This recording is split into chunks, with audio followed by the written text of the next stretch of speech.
السلام علیکم ورحمۃ اللہ وبرکاتہ. پیارے بچوں، میرا نام ڈاکٹر مفتی حافظ علی حسن فریدی ہے. I welcome you all on the platform of digital academics provided by Moonlight International Publishers.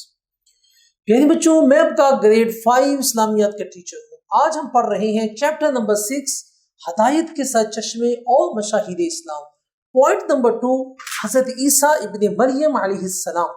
SLO حضرت عیسیٰ علیہ السلام کی پرورش اور پیدائش کے واقعات سے آگاہ ہو سکے. SLO حضرت عیسیٰ علیہ السلام کی حالات زندگی کے بارے میں جان سکے. پیارے بچوں، حضرت عیسیٰ علیہ السلام اللہ کے پیارے نبی اور رسول ہیں. آپ حضرت محمد خاتم النبیین صلی اللہ علیہ وآلہ وصحبہ وسلم سے 570 سال پہلے دنیا میں تشریف لائے. آپ فلسطین میں پیدا ہوئے. جس جگہ آپ کی پیدائش ہوئی اس کو بیت اللحم کہا جاتا ہے. آپ بغیر باپ کی دنیا میں تشریف لائے اور آپ علیہ السلام کی والدہ ماجدہ کا نام حضرت بی بی مریم سلام اللہ علیہا ہے.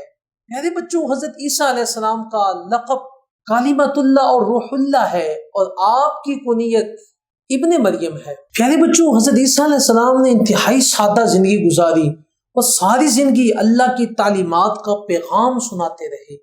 پیارے بچوں، آج کا ہمارا لیکچر ختم ہوا. اگلے لیکچر میں پھر ملیں گے. اپنا خیال رکھیے گا. اللہ حافظ.